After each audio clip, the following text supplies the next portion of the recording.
No dia 18 de agosto de 1932, nascia na Santa Casa de Misericórdia do Pará um bebê chamado Almir José de Oliveira Gabriel.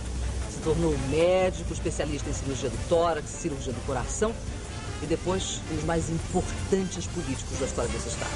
Eu tenho o prazer de conversar no Etc e Tal desse sábado com Almir Gabriel.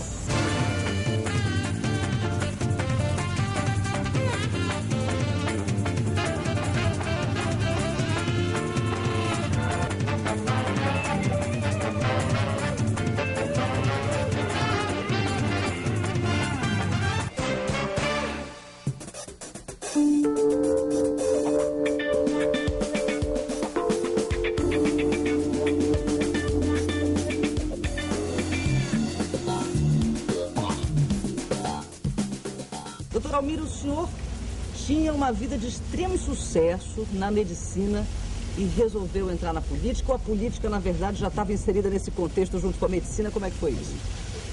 Em primeiro lugar, quero te dizer com orgulho que eu era primeiro aluno de matemática e de física da minha turma. Quando meu pai morreu, minha mãe fez uma reunião de família e nessa reunião ela designou as profissões de cada filho. Sobre a mim, medicina. Eu olhei para ela: mãe, eu sou primeiro lugar de física e de matemática na minha turma. Vai fazer medicina porque a família precisa de um mestre. E a política, quando ela entra na sua vida? Eu não sei. Quando termina a política? Nunca. Por quê? Eu acho o seguinte: política, só os tolos acham que não tem importância. Só os tolos acham que política é pra gente safada.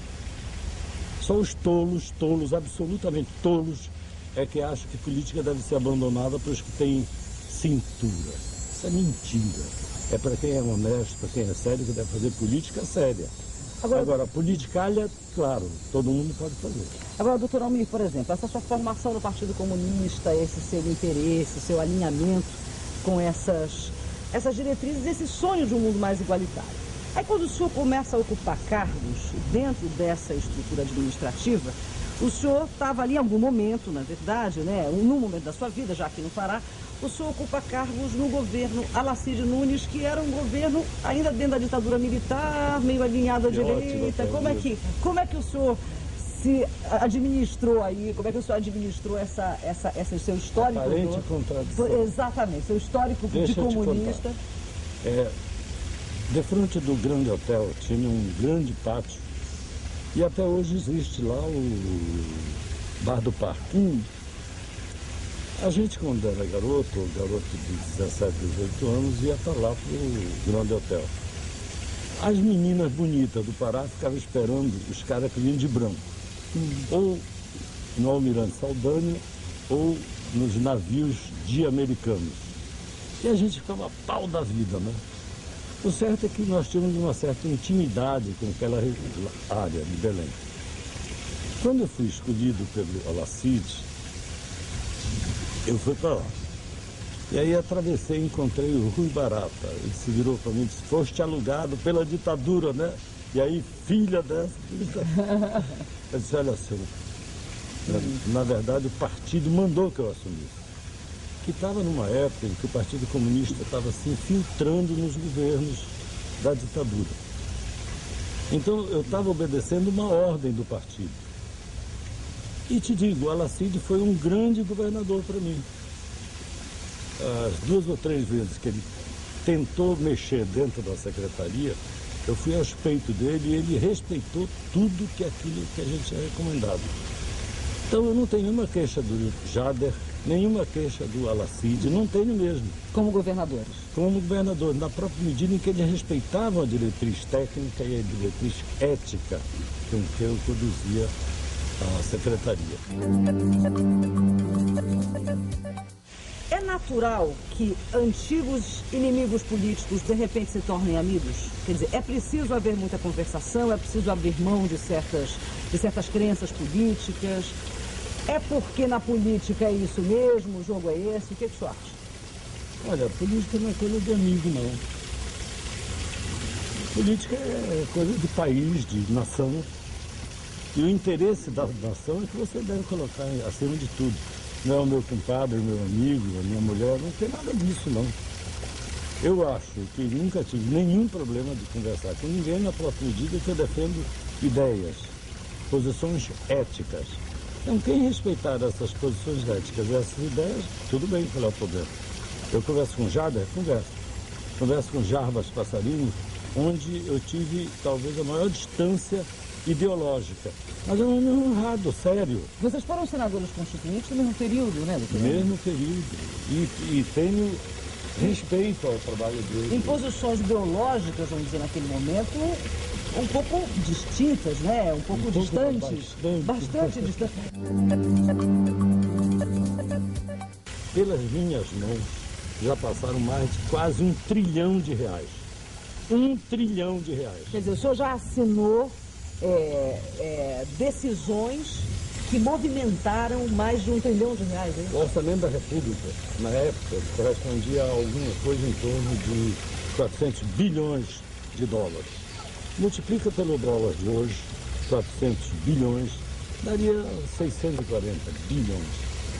Fora isso, governo do Estado, fora isso, Divisão Nacional de Tecnologia Sanitária, fora isso, todos os outros cargos, até o de tesoureiro do Diretório Acadêmico de Medicina, que eu me orgulho muito, muito, muito. Então eu fico assim extremamente feliz de ver o quanto a experiência prática acabou me levando a conduzir e não tenho nenhuma vontade de ter o dinheiro dos outros na minha mão. Muita gente ainda tem a impressão de que a Amazônia é a salvação para o mundo, para preservar aquilo de floresta que a gente ainda tem, de biodiversidade que a gente ainda tem. E o plano de desenvolvimento para essa região ainda é muito cercado de polêmica. O que falta para a gente compreender qual seria o plano de desenvolvimento ideal para essa região? Entender a Amazônia. Em primeiro lugar, ela não é uniforme.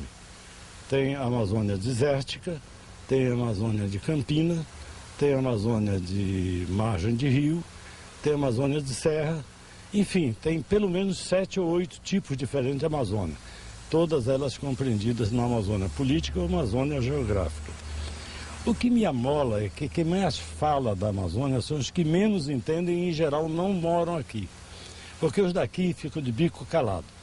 Os tais cientistas políticos nossos não falam nada de que a Vale está carregando o nosso minério. Os cientistas políticos não falam nada que a Amazônia tem um corte espetacular que é do norte, do maciço do Oiapoque, e no sul, o maciço do Brasil Central. Então, nesses dois cortes tem cachoeira. Então, é estúpido não aproveitar essas cachoeiras. Turisticamente, o senhor diz? Não, o Schwarzenegger está aqui dizendo que é contra Belo Monte. Olha ele que vai ser danado no terreno dele. Ele não entende nada de Amazônia. O Brasil é um dos países que tem maior disponibilidade de produção de energia limpa. E uma das melhores energias limpas que se pode gerar é de hidrelétrica. Então esse negócio de Belo Monte é uma estupidez contra o Brasil, contra os pobres do Brasil. É estúpido. Ser contra esse projeto, senhor? Claro, Dom Hero. O que é que Dom Hero entende de Amazônia? Dom Hero entende de Suíça, que é desse tamanho. Se você fizer uma hidrelétrica, lá inunda toda a Suíça ou a Holanda. Então eu me revolto ao ouvir pessoas falarem de Amazônia sem entenderem nada, nem do seu povo, nem da sua gente. A argumentação encontrada é o seguinte: o projeto está vindo de cima para baixo, sem que sejam ouvidas de forma mais detalhada, sem que haja um planejamento anterior, antes, por exemplo, que o canteiro de obra chegue, para que essas obras estruturais sejam feitas para receber essa população que chega, para receber esse novo fluxo migratório que vai chegar. Quer dizer, não existe também um histórico nosso? Doutora, quando é que um grande projeto nasce de baixo para cima? Quer me explicar? Em que lugar do mundo nasceu uma hidrelétrica que não fosse feita ou pensada por gente que conhece hidrelétrica? Mas e esse passivo ambiental, esse passivo social que realmente os grandes projetos causam, deixam? O passivo social pode ser demonstrado por Tucuruí, não precisa mágica. Eu estava secretário de saúde quando o Delano, uma coisa assim, o coronel, que era endeusado pela Eletronorte, reclamou de mim porque tinha malária no lado dele. Disse, o nosso mosquito vai entender que a cerca que o senhor prepara é uma cerca que não pode, eles não podem passar. Segundo, bom, mas existe muita falta na segunda-feira, ele dizia para mim. E daí, qual é? Os homens têm que se aliviar, não tem? Então as mulheres iam para Marabá e voltavam para Tucuruí e tinham lá uma rua cheia de lâmpada vermelha. E daí, outra. Bom, o caboclo não quer trabalhar porque ele não é burro. Por quê? Como é que o caboclo vai remar contra a maré? Ele não é tolo, ele rema a favor da maré, que aí ele economiza a energia do doutor Delano. E ele não entendia essas coisas. Quer dizer, você fazendo uma passagem de uma, vamos dizer, vida primitiva para uma vida industrial, não é uma passagem simples. E eu acho que é uma baita de uma tolice ficar dizendo, bom, mas vem de cima para baixo. E daí?